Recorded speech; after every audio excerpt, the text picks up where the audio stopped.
Hello friends, हम लोग करेंगे केस स्टडी नंबर 21 का एमसीक्यूज़ नंबर सेकंड, जो कि एपी ए से रिलेटेड है, एडवांस प्राइसिंग एग्रीमेंट से रिलेटेड है। तो चलिए हम सबसे पहले तो क्वेश्चन पढ़ते हैं क्या है। ये डाउट पूछा था हमें जितेंद्र ने, तो देखते हैं क्या है question. What is the time limit with in which N applicant for advance pricing agreement can be filed application for advance pricing agreement can be filed by LT Company Limited in respect of export transaction with its associated enterprises. What would be the amount of fees payable if it opts for rollback provision? इसमें तो पूछ रहा है कि हम कब तक application file कर सकते हैं एडवांस प्राइसिंग एग्रीमेंट के लिए और फीस कितना पेबल होगा। तो जैसा कि आप लोग ने पहले भी वीडियो में देखा होगा कि हम लोग उससे रिलेटेड ऑब्जेक्टिव से रिलेटेड थोड़े बहुत प्रोविज़न्स भी देखते हैं कि क्या है प्रोविज़न्स। डायरेक्ट बस आंसर ही नहीं दे देते, थोड़ा बहुत प्रोविज़न्स भी डिस्कस करते हैं। तो यहाँ पे हम लोग एपीए से रिलेटेड थोड़ा प्रोविज़न्स डिस्कस करेंगे और इससे रिलेटेड जो भी क्वेश्चन से रिलेटेड है वो सारे प्रोविज़न्स डिस्कस करेंगे और अलग से भी जो इंपॉर्टेंट होगा प्रोविज़न डिस्कस करेंगे और आंसर कंक्लूड करने की कोशिश करेंगे। जैसे यहाँ पे ये देख रहे हैं ना, बिल्कुल अलग से पैराग्राफ दिया हुआ है। तो मैंने जो इंट्रोडक्शन वीडियो बोला था आपको, वो आप ज़रूर ही पढ़ी देखिएगा। मैं बार बार ये बताता हूँ कि कोई भी नया भी स्टूडेंट अगर जुड़ता है हमसे तो वो भी जान पाए। उसमें मैंने बताया कि आपको केस स्टडी पढ़ना कैसे है। तो L T company is also engaged in the export of goods of its associated enterprises located in Durban, South Africa. Its export exceeded 200 crore in 5 years, including financial year 2021. It anticipates that its export to its associated enterprises would exceed 500 crore for next 5 year. Next 5 year में कितना होगा? 500 crore exceed कर जाएगा। तो इसमें जो fees क्या होता है, बेस्ड ऑन क्या होता है, हमारा जो इंटरनेशनल ट्रांजेक्शन के हिसाब से जो हमारा जो फिक्स है फ़ीस है वो पेबल होता है। तो देखते हैं और आगे क्या है। Commencing from 1 April 2021 it wishes to apply for advance pricing agreement for the financial year 2021-22 onwards and avail the benefit of rollback. It furnishes its return of income for all the years on or before due date specified under section 139(1). Based on the fact you are required to answer the following. इससे देखिए आपका पूरा APA revise हो जाएगा। APA होता क्या है, देखिए यहाँ पे तो एक पहले हम ये बता देते हैं कि आपको एपीए होता क्या है। एपीए हम इसलिए एडवांस प्राइसिंग एग्रीमेंट हम इसलिए करते हैं ना, किसके बीच होता है ये? सीबीडीटी और एप्लीकेंट के बीच होता है। और हम इसलिए करते हैं क्योंकि हमारा आर्म लेंथ प्राइस जो है वो या तो पहले से डिटरमाइंड हो जाए, फिक्स हो जाए, या तो फिर उसका जो मैनर है हम किस तरह से आर्म लेंथ प्राइस निकालेंगे ये पहले से फिक्स हो जाए। तो एपीए जो होता है वो सीबीडीटी और एप्लीकेंट के बीच होता है। और ये कितने प्रकार के हो सकते हैं, कितने तरीके के एपीए से टाइप्स ऑफ एपीए क्या हो सकता है? ये तो एक बायलैटरल हो सकता है, मल्टीलैटरल हो सकता है और यूनिलैटरल हो सकता है। बायलैटरल में क्या होता है, एक सीबीडीटी और एप्लीकेंट के बीच होता है। और फर्दर ये क्या हो सकता है इसमें, बेस्ड ऑन क्या हो सकता है कि वो कंट्री इंडिया और किसी अदर कंट्री के बीच भी अलग से एपीए हो सकता है, उसके बेसिस पे सीबीडीटी और एप्लीकेंट के बीच होगा। जैसे कि किसी एप्लीकेंट ने किसी और कंट्री के साथ ट्रांजैक्शन किया, अब उसे कुछ प्रॉब्लम आ रही है तो वो सीबीडीटी से कंसल्ट करेगा और सीबीडीटी फर्दर उस कंट्री से कंसल्ट करेगी अपने एपीए के बेस्ड पे।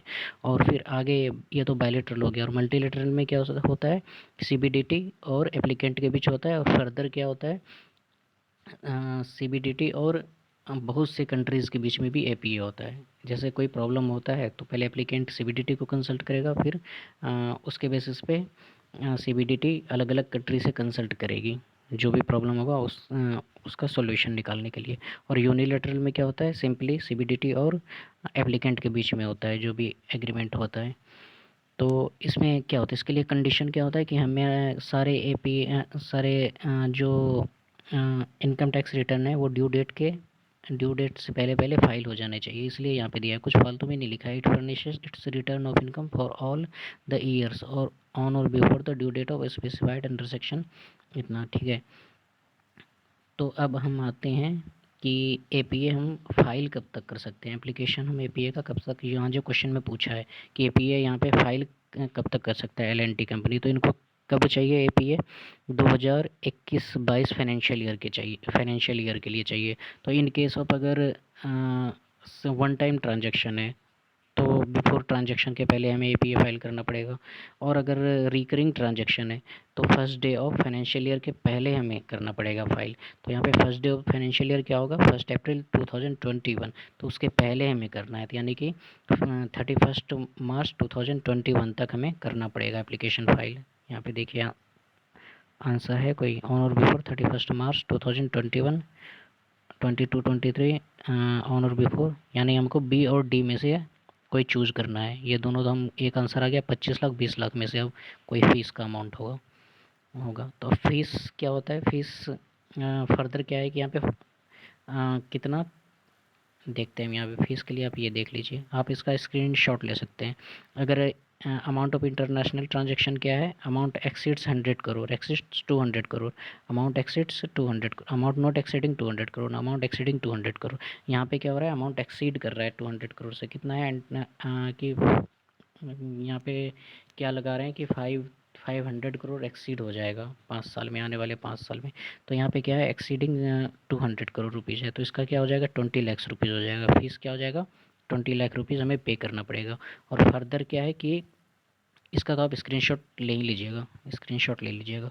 और फर्दर क्या है कि हम रोल बैक प्रोविज़न्स के लिए भी अप्लाई करते हैं। तो रोल बैक प्रोविज़न्स के लिए जब भी अप्लाई करते हैं तो वहाँ पे क्या होता है कि हमें पे करना पड़ता है फर्दर 5 लाख रुपीज़ अलग से रोल बैक अप्लाई करने के लिए। तो वो 20 लाख वो हो गया, और 25 लाख और 5 लाख ये हो गया। टोटल फीस हमें कितना पे करना पड़ेगा, 25 लाख पे करना पड़ेगा, क्योंकि यहाँ पे बोल रहा है ना कि रोल बैक के लिए अप्लाई कर रहा है।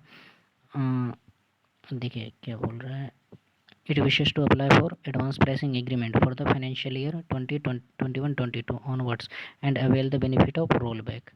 तो टोटल फीस कितना हो जाएगा, 25 लाख। इसमें आप कंफ्यूज मत हो जाइएगा, ज़्यादातर स्टूडेंट डी मार देंगे आंसर, लेकिन इसका आंसर होगा बी। हम आंसर देखते हैं क्या है।